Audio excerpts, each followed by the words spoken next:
চট্টগ্রাম বন্দরের ইতিহাসে প্রথমবারের মতো বিদেশি কোনো প্রতিষ্ঠানের মাধ্যমে টার্মিনাল পরিচালনা শুরু হয়েছে। সোমবার নবনির্মিত পতেঙ্গা কন্টেইনার টার্মিনালে জাহাজ ভিড়িয়ে আনুষ্ঠানিকভাবে পণ্য হ্যান্ডলিং শুরু করে দায়িত্বপ্রাপ্ত সৌদি আরব ভিত্তিক প্রতিষ্ঠান রেড সি গেটওয়ে টার্মিনাল। এর মধ্য দিয়ে বন্দর পরিচালনা ও ব্যবস্থাপনায় ল্যান্ডলর্ড মডেলের নতুন যুগে প্রবেশ করল বাংলাদেশ। এই মডেলে বন্দর কর্তৃপক্ষ থাকে নিয়ন্ত্রণকারী ও জমির মালিকের ভূমিকায়।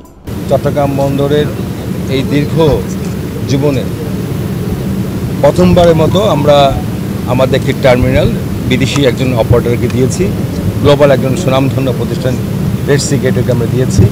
এটাকে চট্টগ্রাম বন্দরের পক্ষ থেকে আগামী 22 বছর এই টার্মিনালটা অপারেট করার জন্য সেই অপারেশন কার্যক্রমটা আজকে শুরু হলো। ভাবে স্মুথলি আমাদের যে প্রোগ্রামগুলো ছিল, যে কাজগুলো শেষ করে আজকে থেকে এই টার্মিনালের কার্যক্রম পুরোদমে আমরা শুরু করে দিলাম। নগরীর পতেঙ্গা এলাকায় কর্ণফুলী নদীর মোহনার কাছাকাছি পিসিটির অবস্থান। বন্দরের নিজস্ব অর্থায়নে প্রায় 1000 কোটি টাকা ব্যয়ে এটি নির্মিত হয়েছে। প্রায় 6 মাস আগে টার্মিনালটির পরিচালনার দায়িত্ব পায় RSGT, যাদের বিশ্বের বড় বড় বন্দর পরিচালনার অভিজ্ঞতা রয়েছে। আগামী 22 বছর পর তারা 4টি জেটি সংবলিত টার্মিনালটি পরিচালনা করবে। প্রাথমিক প্রস্তুতি শেষে সোমবার প্রতিষ্ঠানটি জেটিতে প্রথমবারের মতো ভিড়িয়েছে ফিডার জাহাজ মায়েরেক্স দাভাও। কন্টেইনার লোড আনলোডও শুরু হয়েছে। এই খাতে যন্ত্রাংশ বাবদ 150 কোটি টাকা বিনিয়োগ করেছে কোম্পানি। 22 বছর পর এসব যন্ত্রপাতি হবে চট্টগ্রাম বন্দরের সম্পত্তি। তারা আমাদের পক্ষ থেকে এখানে এই কন্টেইনারগুলো কার্গোগুলো হ্যান্ডেল করবে, তার বিনিময়ে আমাদেরকে একটা রেভিনিউ একটা বড় একটা অংশ তারা দিবে।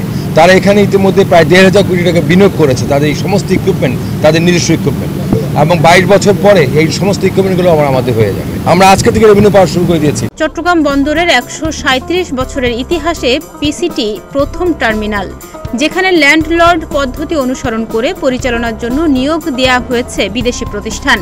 এর আগে কোনো বিদেশি প্রতিষ্ঠান বন্দরের কোনো টার্মিনাল পরিচালনার সুযোগ পায়নি।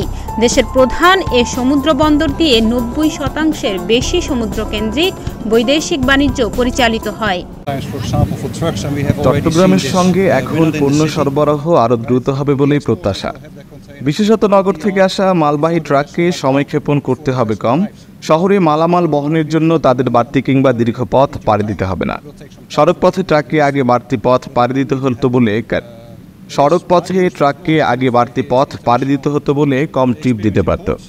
এখন সে ঝামেলা মুক্ত হওয়ায় তারা আরও বেশি ট্রিপ দিতে পারবে, ফলে বাড়বে আয়। তাছাড়া বিদেশ থেকে আমদানিকৃত পণ্য হুক লোডিং করতে হবে না। শুরুতে ব্যবস্থাপনার ক্ষেত্রে কিছু চ্যালেঞ্জ রয়েছে, তবে সেগুলো কিছুদিনেই সামনে নেওয়া যাবে। নিরাপত্তার বিষয়ে ইতোমধ্যে আমরা বাড়তি মনোযোগ দিয়েছি। এই বন্দরে 260 জনের মতো বাংলাদেশি কর্মী রয়েছে। তাদের প্রশিক্ষণের দিকেও রয়েছে আমাদের বাড়তি মনোযোগ। খুব শীঘ্রই বন্দরের মান উন্নয়ন করতে পারবো, এমনটি আমাদের প্রত্যাশা। পিসিটিতে 4টি জেটি রয়েছে।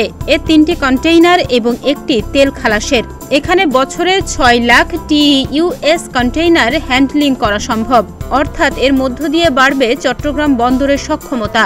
2022 সালে এই বন্দর বিশ্বের শীর্ষ 100 কন্টেইনার বন্দরের মধ্যে 67তম অবস্থানে ছিল। এবছর হ্যান্ডলিং রয়েছে প্রায় 30 লাখ TEUs কন্টেইনার।